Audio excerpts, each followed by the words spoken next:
subscribe the channel and press the bell icon for upcoming videos. Hello friends, welcome to my channel Pharmacology Concepts by Rajesh Chaudhary, and in this video I will discuss about the basic pharmacology of the respiratory stimulants. तो आज की इस video पे हम respiratory stimulants के basic pharmacology के बारे में बात करने वाले हैं।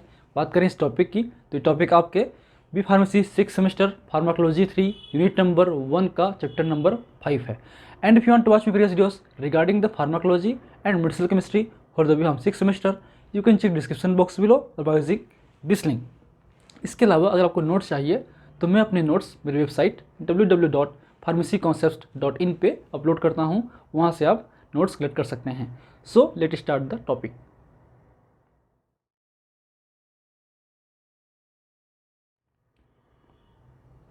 सो रेस्पिरेटरी स्टिमुलेंट्स मीन्स ऐसे ड्रग जो हमारे रेस्पिरेशन को स्टिमुलेट करते हैं रेस्पिरेटरी डिप्रेशन कंडीशन में, उन्हें हम रेस्पिरेटरी स्टिमुलेंट बोल सकते हैं। Means these are also known as the analgesics and the drugs that are used to treatment of respiratory depression or respiratory failure or that stimulates the respiration is known as the respiratory stimulants।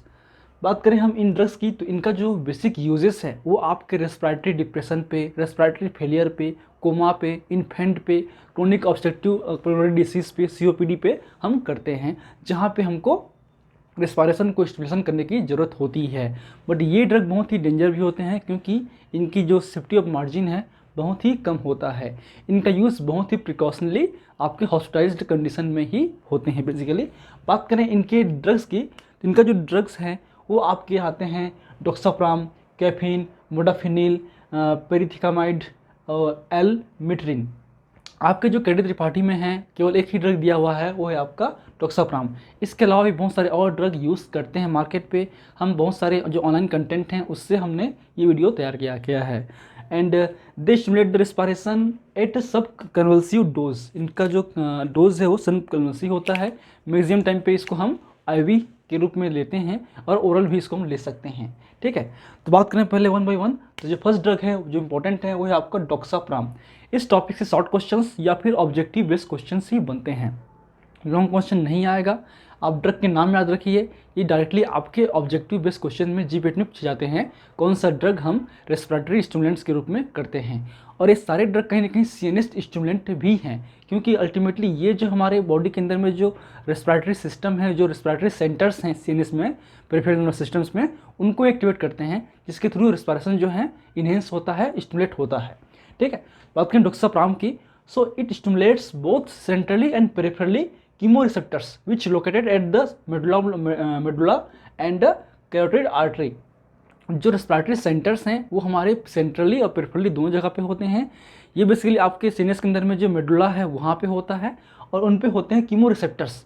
Chemoreceptors basically ऐसे receptors हैं जो कि हमारे blood के अंदर में जब carbon dioxide और ऑक्सीजन का लेवल डिसबैलेंस होता है उसको ये सेंस करते हैं। ये सेंस करते हैं ऑक्सीजन लेवल और कार्बन डाइऑक्साइड लेवल का। अगर आपका जो कार्बन डाइऑक्साइड लेवल आपके हायर हो जाता है और ऑक्सीजन लेवल कम हो जाता है तब रिसेप्टर्स एक्टिवेट होते हैं उस तरीके से और उसके थ्रू जो है रेस्पिरेशन को स्टिमुलेट करते हैं ताकि ऑक्सीजन लेवल मेंटेन हो सके, बढ़ सके। या अपोजिट भी हम बात कर सकते हैं। ये एक तरीके से डुअल एक्शन की तरह काम करता है। एक तरीके से कार्बन डाइऑक्साइड और ऑक्सीजन लेवल को मेंटेन रखता है। ये कहाँ होते हैं? ये सीनस में होते हैं आपके मेडुला पे, और जो पेरिफेरल सिस्टम है उसमें होते हैं आपकी जो कैरोटिड आर्टरी है वहाँ पे होते हैं। उन दोनों जगह पे लोकेट होते हैं और उन दोनों जगह से आपके केमिकल्स को मीन्स ऑक्सीजन लेवल को सेंस करते हैं। ठीक है, एंड इसको हम IV इन्फ्यूजन के थ्रू लेते हैं। इनका यूज़ बेसिकली हम फेंटिंग है, COPD या रेस्पिरेटरी फेलियर है, या बार्बिट्रेट पॉइजनिंग है, या न्योनेटल एपनिया, मतलब जो बर्थ कंडीशन में जो न्यू बर्न बेबी है अगर वो उनको सांस लेने में तकलीफ हो रही है, नहीं आ रही है, तब उसको हम लोग यूज़ कर सकते हैं। ठीक है, अब क्योंकि ये एक तरीके से सीनस स्टिमुलेंट भी है इसलिए उनके कुछ साइड इफ़ेक्ट्स भी हो सकते हैं। जैसे कि बात करें हम लोग जनरल साइड इफ़ेक्ट्स की, उनमें आते हैं आपके flushing, sweating, insomnia, irritability, involuntary movements, cough, tremor etcetera. तो ये कुछ जनरल साइड इफ़ेक्ट्स हैं आपके डॉक्साप्राम का, जो कि एक तरीके से रेस्पिरेटरी स्टिमुलेंट्स हैं और सीनस स्टिमुलेंट भी हैं हल्के थोड़े बहुत। ठीक है, चलिए, इसके अलावा और ड्रग हैं, कैफीन है, आपका मोडाफिनिल है, आपके प्रीथिकामाइड है और एलमिट्रिन है। ये सभी ड्रग हम यूज़ कर सकते हैं, करते हैं। बात करें कैफीन की, तो कैफीन एक तरीके से सिनस स्टिमुलेंट है, बट ये आपके रेस्पिरेटरी स्टिमुलेशन में भी काम करता है। ये बेसिकली आपके फास्फोडाइस्ट्रेस एंजाइम को इनहिबिट करता है, और फास्फोडाइस्ट्रेस एंजाइम इनहिबिट होने से बेसिकली जो साइक्लिक एमपी है उसकी जो अवेलेबिलिटी है बढ़ जाती है, क्योंकि साइक्लिक एमपी आपके फास्फोडाइस्ट्रेस एंजाइम की वजह से ही मेटाबलाइज्ड होते हैं।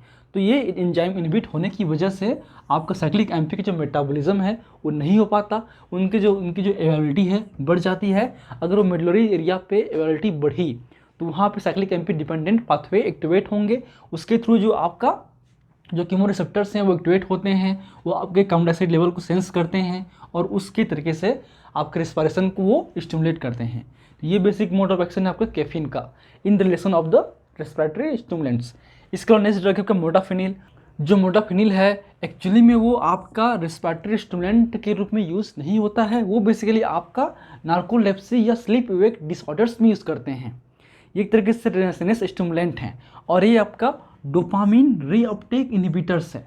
तो ये डोपामिन के लेवल को बढ़ाते हैं हमारे सेंट्रल नर्वस सिस्टम के अंदर में, बट इसका यूज़ जो है हम आपके हाइपरकेपनिक रेस्पिरेटरी फेलियर मीन्स COPD, जो क्रोनिक COPD है उस पर हम कर सकते हैं। बट इसका जो क्लिनिकली यूज़ दोनों पे होता है, नार्कोलेप्सी पे भी होता है, स्लीपिंग डिसऑर्डर्स में भी होते हैं, साथ साथ आपके रेस्पिरेटरी स्टिमुलेंट के रूप में भी यूज़ करते हैं। नेक्स्ट ड्रग आपका प्रीथिकामाइड। जो प्रीथिकामाइड है वो दो ड्रग का कॉम्बिनेशन है, एक है आपका क्रोप्रोपामाइड और क्रोटेथामाइड। इन दोनों के कॉम्बिनेशंस को हम बोलते हैं प्रीथिकामाइड, और ये बेसिकली हमारे रेस्पिरेटरी सेंटर्स को स्टिमुलेट करते हैं, सेंट्रली और पेरिफेरली दोनों भी जगह पे जो आपका कीमो रिसेप्टर्स हैं उनको एक्टिवेट करते हैं और डोक्साप्राम की तरह ये एक्ट करते हैं।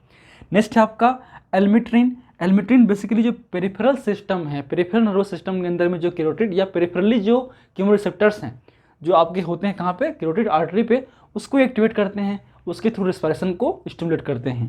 तो ये बेसिक इंफॉर्मेशन है आपके रेस्पिरेटरी स्टिमुलेंट्स का। इससे मेजरली शॉर्ट क्वेश्चन या फिर ऑब्जेक्टिव बेस्ड क्वेश्चन ही आते हैं।